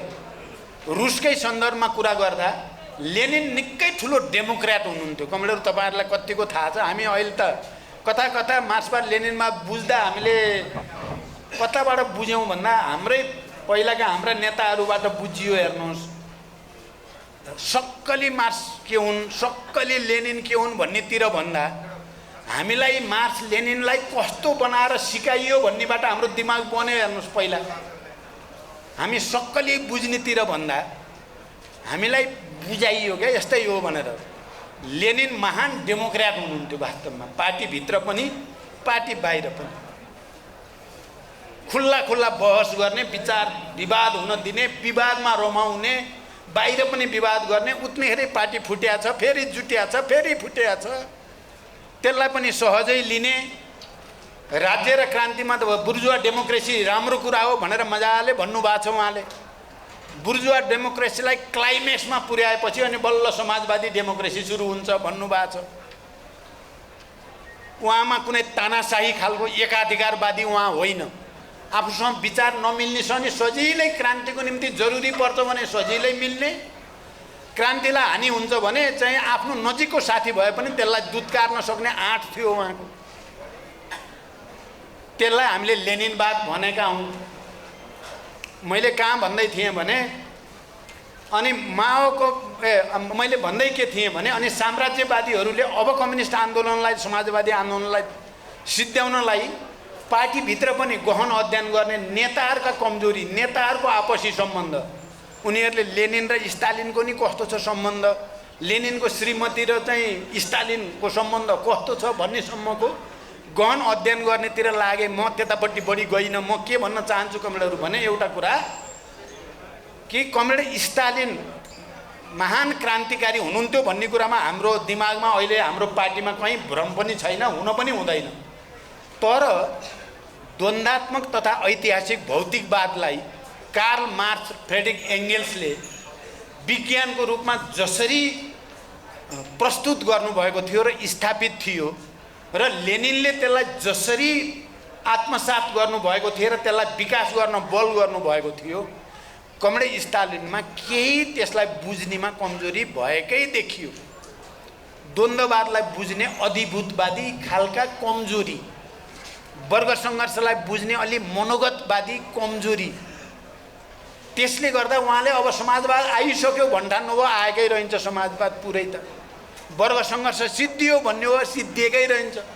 वर्ग सङ्घर्ष त पार्टीभित्रै भयानक चल्दै रहेछ, सिद्धियो अब त हामी भइसक्यौँ भन्नुभयो, भएकै रहेनछ हो। यस खालका कमी कमजोरीहरूलाई पनि साम्राज्यवादीहरूले राम्रोसँग उपयोग गरे र अनि समाजवादी आन्दोलनभित्र र समाजवादको नेतृत्व गरेको पार्टीलाई पहिला वैचारिक ढङ्गले कन्फ्युज्ड गर्नेतिर या पुँजीवादी बाटोतिर लैजानलाई राम्रै घुस पनि दिए।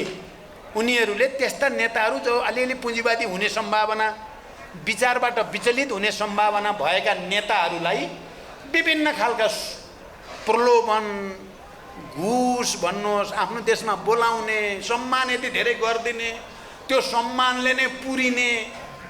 तपाईँ गोर्बाचोभ हेर्नुहोस् त, बाफरे बाफ, नोबल पिस प्राइज दिएका पुँजीपतिहरूले महान तपाईँ भनेर गद्दारहरूलाई कसरी उपयोग गर्दा रहेछन् त पुँजीपतिले भन्ने पनि देखियो। र अब समाजवादी आन्दोलन जो आक्रामक ढङ्गले अगाडि जाँदै थियो, चाहिँ तपाईँको शीतयुद्धको चरणमा आउँदै जाँदा त्यो रक्षात्मक हुँदै गएर औपचारिक ढङ्गले सोभियत सङ्घको विघटन र पूर्वी युरोपका देशहरूको विघटन भइसकेपछि आक्रामक अब समाजवादी रहेन, कम्युनिस्ट आन्दोलन आक्रामक रहेन। लेनिनको पाला र माओको पालासँग आक्रामक भएको कम्युनिस्ट आन्दोलन, समाजवादी आन्दोलन, मजदुर आन्दोलन शीतयुद्धको चाहिँ पछिल्लो चरणमा आउँदा त्यो रक्षात्मकमा धकेलियो र चिजहरू कन्फ्युज हुन थाल्यो। अलिअलि क्रान्तिका झुल्काहरू त यताउता देखिए, तर ती सबै पनि विचारको विकासको अभावमा एउटा समग्र मार्क्सवादी विचार, एउटा समग्र समाजवादी क्रान्तिको विचार क्लियर गर्न नसक्दा भएका त्यस खालका क्रान्तिकारी युद्ध पनि सबै पराजित भए। भएका त्यस्ता राष्ट्रिय युद्धहरू पनि सफलतासम्म जान सकेन। तपाईँ हेर्नुभयो भने 80 को दशकदेखि प्रयास त भए, श्रीलङ्कामा प्रयास भयो, भारतमा प्रयास भयो, फिलिपिन्समा प्रयास भयो, टर्कीमा प्रयास भयो, कोलम्बियामा प्रयास भयो र पछिल्लो पेरुमा त अब अलिक बढी नै चाहिँ अगाडि जाने कोसिस भयो। तर ती कोही पनि दिगो रहन सकेनन् र सफलताको बिन्दुसम्म पुग्न सकेनन्। हामीले सुरु गरेको पनि हामी सफल भएको चाहिँ होइन, हामीले असफल हुन नदिएको त पक्कै हो। हामी अरू जस्तो असफल हुन दिइएन। अरूको जस्तै बुद्धि लिएको भए हाम्रो पनि गति अरूको जस्तै हुने सम्भावना र खतरा थियो। हामीले नेपाली वर्ग सङ्घर्ष, नेपालको राजनीतिक सङ्घर्ष, नेपालको वस्तुस्थितिको अध्ययनबाट हामीले उपयुक्त समयमा शान्ति प्रक्रियातिर आउने, राजनीतिक परिवर्तनतिर लाग्ने कुरा गरेको हुनाले हामी चाहिँ त्यस्तो नियति भोग्न परेको छैन अहिलेसम्म। र म आशा गर्छु पर्दैन हामीलाई, किनभने विज्ञान समात्यो भने हामीलाई त्यस्तो देख्न पर्दैन। अहिले हामी त्यस्तो ठाउँमा छौँ। अहिले तपाईँ हामी कसैलाई लाग्छ यो माओवादी पार्टी यस्तो भयो, नेतृत्वले बिगार्यो, कहिलेकाहीँ नेतृत्वसँग तपाईँहरूलाई झोक चल्छ होला, के भएको होला, यो किन यस्तो भयो भन्ने पनि पर्छ होला। तर म के भन्न चाहन्छु भने यो विश्वव्यापी समस्या हो। हामीले भोग्न परेको, हामीले सामना गरेको समस्या यो राष्ट्रिय समस्या मात्रै होइन, यो माओवादी पार्टी र आन्दोलनको समस्या मात्रै होइन, यो अन्तर्राष्ट्रिय समस्याको हिस्सा हो। र हामी त्यही अन्तर्राष्ट्रिय विचार विकासको चुनौती सामना गर्ने प्रक्रियामा एउटा प्रसव पीडा भोगेका छौँ। र यो प्रसव पीडाबाट उन्मुक्त हुने भनेको विचार सुस्पष्ट ढङ्गले वैज्ञानिक छ, यो ठिक आयो भन्ने कुरा हामी सबैलाई पनि लाग्ने, एकदम ठिक विचार आयो, अब यो विचारमा लाएर ज्यान फाले पनि मुक्त भइन्छ।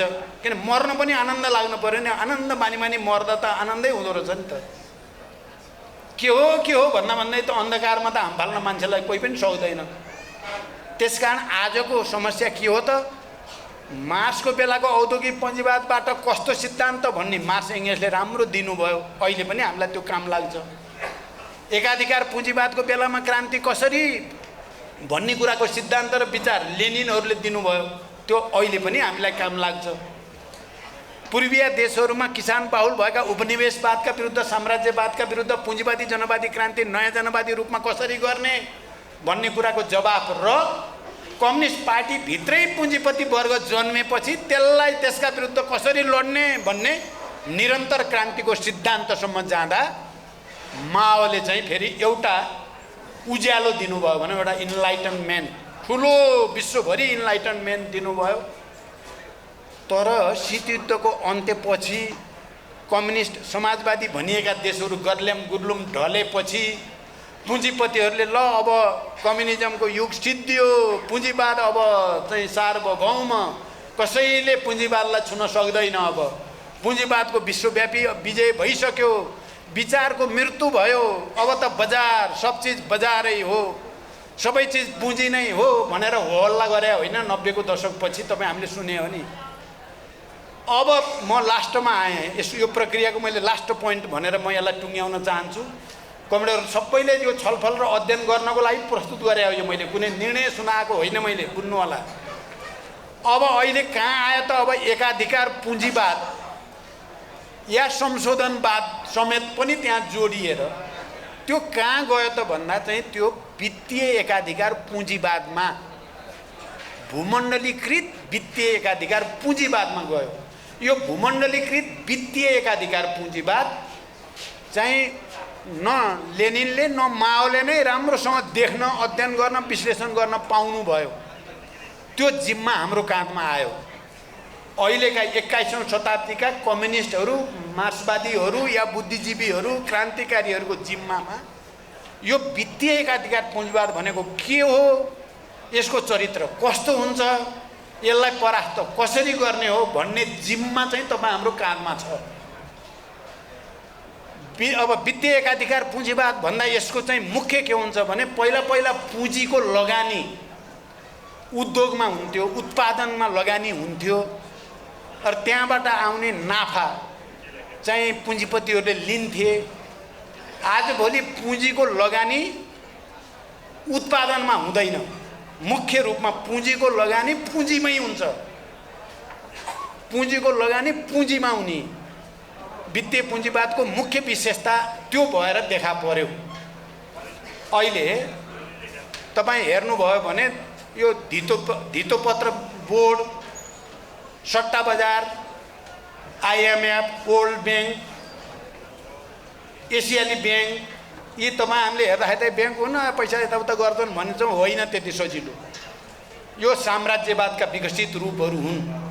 यो वित्तीय एकाधिकार पुँजीवादलाई बलियो बनाउने, त्यसलाई अगाडि बढाउने र नाफा सोहोरेर संसारका केही सीमित पुँजीपतिहरूको हातमा संसारकै धन एकट्ठा गर्ने र विश्वका अत्यधिक धेरै 80% जनसङ्ख्यालाई भोकुनाङ्गो राख्ने प्रणाली हो यो।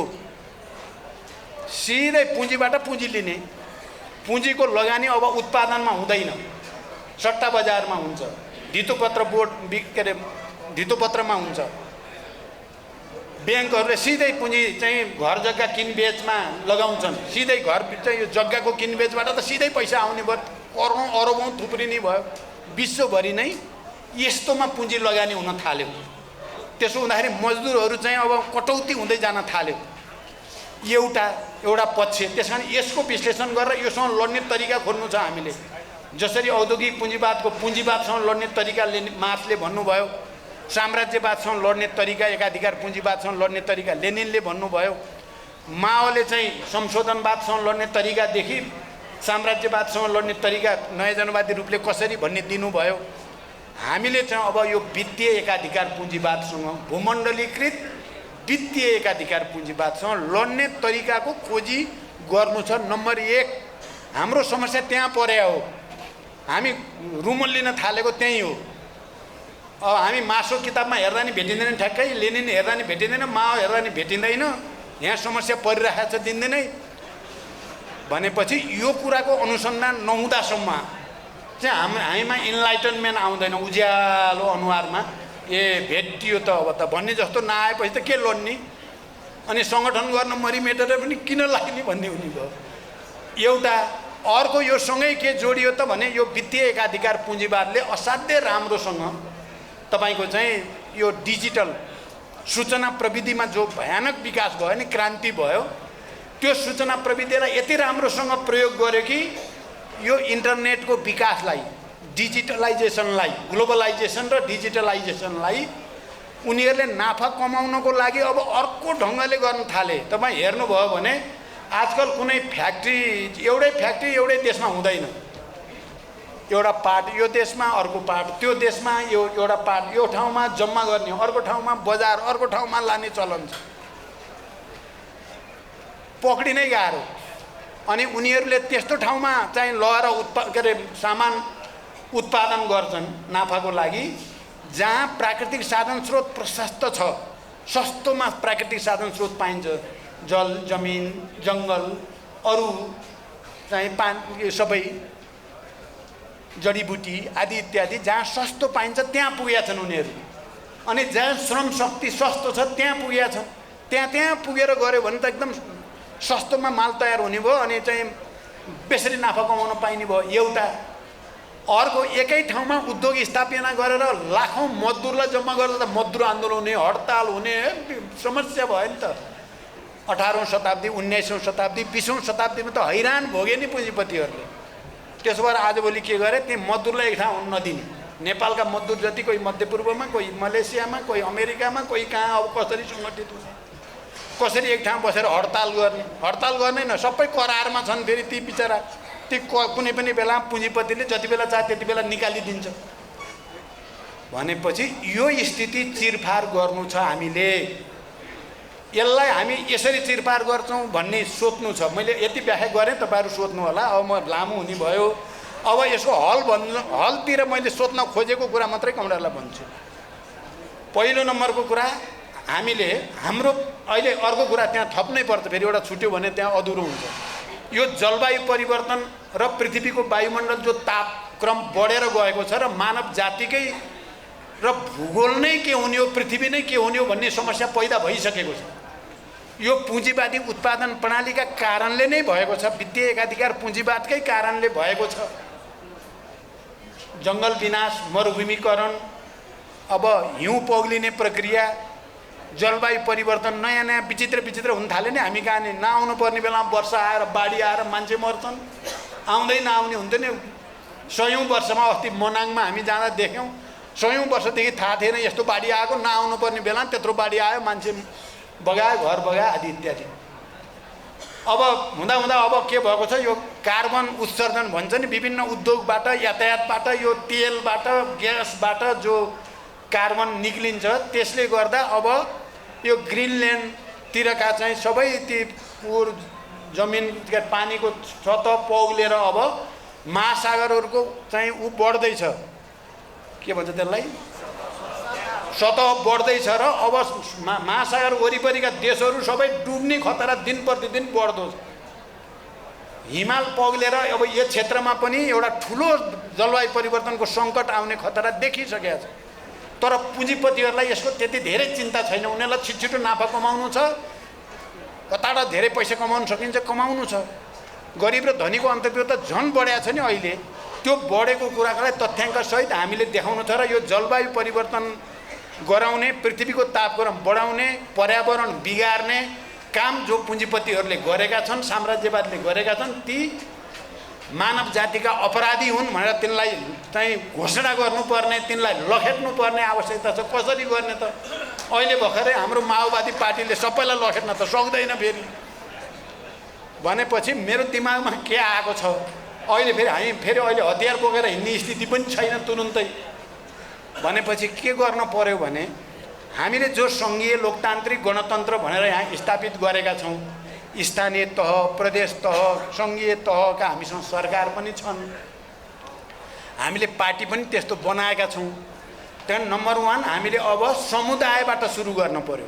तलबाट स्थानीय तहमा हाम्रो प्राकृतिक साधन स्रोतलाई लुट्न आउने विदेशी मल्टिनेसनल कम्पनीलाई खबरदार भनेर त्यहाँबाट रोक्न सुरु गर्न पर्यो। क्या फिल्डबाट, तलबाट रोक्न सुरु गर्नु। हामी दिन्नौँ, हाम्रो जङ्गल तिमीहरूलाई दिन्नौँ, हाम्रो पानी तिमीहरूलाई दिन्नौँ, हाम्रो चाहिँ जडीबुटी तिमीहरूलाई दिन्नौँ, हामी आफै उपयोग गर्छौँ भन्नेबाट सुरु गर्न पर्यो। साम्राज्यवाद र तिनका दलालहरूले गर्ने कुराहरूलाई रोक्नलाई सबै जनतालाई नेतृत्व गर्नु पर्यो। त्यहाँ यो पार्टी त्यो पार्टी नभनिकन, किनभने अब जलवायु परिवर्तनबाट हुने क्षति रोक्नको लागि प्राकृतिक साधन स्रोतको नि बचत गर्न पर्यो। हाम्रा युवाहरू विदेश जाने कुरालाई रोक्नको लागि त्यस्ता खालका उत्पादन प्रणालीको खोजी गर्न पर्यो स्थानीय तहमा। र स्थानीय तहमा एउटा बृहत संयुक्त मोर्चा बनाएर यो वित्तीय एकाधिकार पुँजीवादले चाहिँ लादेको थाहा नपाउने गरी लुट्न खोजेको कुरालाई हामीले पनि उसले थाहा नपाउने गरी तलबाट चाहिँ हाम्रो मोर्चा बनाएर ल्याउन पर्यो र हाम्रो राज्यको बजेट, प्रदेशको बजेट, सङ्घको बजेट, स्थानीय सरकारको बजेट अनि हाम्रा स्थानीय समुदाय र हाम्रा पार्टी सङ्गठन सबै एउटा एकीकृत र केन्द्रीकृत रूपमा उत्पादन र श्रमको एउटा नयाँ समाजवादी भ्रूणहरू हामीले तलबाट वैधानिक ढङ्गले विकास गर्दै ल्याउन पर्यो। त्यही काम हामीले प्रदेश तहमा गर्न पर्यो या राष्ट्रिय तहमा पनि हामीले त्यस्तै आन्दोलन सृष्टि गर्न पर्यो। बृहत्तर संयुक्त मोर्चा, बृहत संयुक्त मोर्चा राष्ट्रको रक्षाको लागि, प्राकृतिक साधन स्रोतको रक्षाको लागि, हाम्रो संस्कृतिको रक्षाको लागि हामीलाई, किनभने यो देश त यति सुन्दर, यति राम्रो, यति स्वच्छ, यति धेरै प्राकृतिक विविधता भएको देशलाई कहाँबाट आएर चाहिँ लुटिएको छ भन्ने कुरा जनतालाई बुझाउन पर्यो, सबै बुद्धिजीवीलाई बुझाउन पर्यो। बृहत संयुक्त मोर्चा गर्न पर्यो। 2, तेस्रो अन्तर्राष्ट्रिय रूपमा पनि जलवायु परिवर्तनका विरुद्ध, पर्यावरणको विनाशका विरुद्ध अनि वित्तीय एकाधिकार पुँजीवादले रोजगारी खोसेको छ त्यसका विरुद्ध इन्टरनेसनल फोरममा पनि एउटा बृहत्तर मोर्चा। तपाईँ हामीले देख्यौँ नि सन् 8 देखि 10, 11 सम्म जो आर्थिक सङ्कट भोग्यो साम्राज्यवादले, त्यति बेला वाल स्ट्रिट कब्जा गरौँ भन्ने नारा लायो न्युयोर्कमा, पुँजीवाद असफल भयो भन्ने नारा लायो। त्यहाँ लाखौँ मान्छे सडकमा निक्ले, विद्यार्थीहरू निक्ले, बुद्धिजीवीहरू निक्ले, 900 सहरमा ठुल्ठुला जुलुसहरू भए। हामी ती जुलुसहरूसँग गएर मिसिन पर्यो। त्यहाँ विभिन्न खाले, सबै कम्युनिस्ट छैनन्, त्यहाँ मजदुर पनि होइनन्, तर ती धरती विनाश हुँदैछ, साम्राज्यवाद र पुँजीवादले बर्बाद पार्यो मानव जातिलाई भन्ने बुझ्ने मान्छे, तिनीहरूसँग मोर्चा गर्न पर्यो र हामीले एउटा नयाँ आन्दोलन सृष्टि गर्न पर्यो। कमरेडहरू, एउटा पाटो यतातिर सोच्नु होला तपाईँहरूले। राष्ट्रिय सम्मेलनसम्म आउँदा यसलाई एउटा निष्कर्षमा पुर्याउनु छ हामीले र हामीले अब यसरी जान्छौँ भन्ने हाम्रो रणनीति, हाम्रो कार्यनीति त्यहाँ बनाउनु छ। हामीलाई यस्तै खालको सङ्गठन चाहियो। अब यो काममा सम्पूर्ण रूपले खट्ने योग्य नेता कार्यकर्ताहरूको जमात चाहियो। हामीले पार्टीलाई नयाँ बनाउने खालले जान पर्यो। अहिले तपाईँहरूले हेर्नुभयो, हामीले महिलालाई, दलितलाई, जनजातिलाई, मधेसीलाई, समावेशी समानुपातिक या मुस्लिमलाई जसरी ल्याउन सुरु गरेका छौँ, तपाईँहरूले हेर्नुभयो भने यो सानो कुरा गर्न खोजेको होइन, यो ठुलो उद्देश्यका साथ गरिएको छ। यो जनतालाई नयाँ ढङ्गले एकताबद्ध गर्ने, जनतालाई नयाँ ढङ्गले विश्वासमा लिने र आन्दोलनको नयाँ स्वरूप निर्माण गर्ने उद्देश्यद्वारा सुरु गरिएको छ। यो सुरु मात्रै हो। हामीले यसमा दृढतापूर्वक गयौँ भने मलाई लाग्छ सबै मधेसी, आदिवासी, जनजाति, दलित, महिला, मुस्लिम, मजदुर, किसान सबै फेरि हाम्रो वरिपरि गोलबन्द गर्न सकिन्छ। हामीले सङ्गठनलाई त्यही ढङ्गले निर्माण गर्न पर्यो। हामी आफ्नै खुट्टामा उभिन पर्यो। हामी आफ्नै सङ्गठन बलियो बनाउन पर्यो। हामी एकचोटि हामी सबैले सङ्कल्प गर्न पर्यो। हामीलाई हेपिएको छ। हामीलाई हेपिएको छ। किन हेपिएको छ भने हामी आफै कन्फ्युज भएको हुनाले हेपे हो। हामी भित्रबाट चाहिँ उज्यालो बलेर आयो, ज्योति बलेर आयो। हाम्रो त भविष्य यसरी हो, राष्ट्रको भविष्य, मानव जातिको भविष्य, सबैको निम्ति हामी हिँड्ने बाटो यो हो भन्ने कुरा क्लियर भएर स्टेपहरू पनि कदम कहाँ टेक्ने हो भन्ने पनि थाहा पायौँ भने हामीलाई कसैले नै हराउनै सक्दैन। माओवादीलाई हराउन सक्ने तागत नेपालमा छैन। त्यहाँदेखि यो काम हामीले अहिले राष्ट्रिय सम्मेलनसम्म जाँदाखेरि त्यो पुरा गर्नु छ। तपाईँ सबै कमरेडहरू एकचोटि यो पार्टीलाई अरू जस्तो होइन, यो राष्ट्र, जनता र मानव जातिको निम्ति काम गर्ने नयाँ खालको पार्टी हो भन्ने कुरा एकचोटि फेरि थापित गर्ने, साबित गर्ने एउटा ऐतिहासिक जिम्मेवारी र चुनौती हाम्रो अगाडि छ। त्यसको निम्ति हामीले इतिहासको अध्ययन, विज्ञानको अध्ययन, मैले अर्को एउटा भन्न छुट्याएको छु, विज्ञानलाई उनीहरूले त्यसरी प्रयोग गरेका छन्।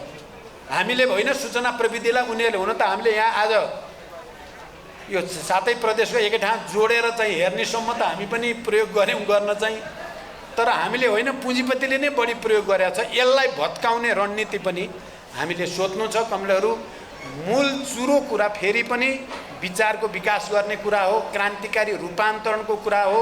एउटा नयाँ, हामी भनेको जात अलि अर्कै विरासतका मान्छे हौँ, हामी अर्कै जातका मान्छे हौँ, तर हामी मैले भनेको कथा जस्तै भेडासँग हिँड्दा हिँड्दै भेडा भइयो कि भने जस्तो लाग्छ कहिलेकाहीँ। हामी भेडा होइनौँ, हामी सिंह नै हौँ। हामी सिंह जस्तो गर्जिनुपर्छ। कमरेडहरू सबै आफ्नो ठाउँमा गर्छौँ। आउने चुनावमा हामी 1 नम्बर भएर देखाउने हो। म युवा विद्यार्थी महिला सबै कमरेडहरूलाई भन्न चाहन्छु, तपाईँहरू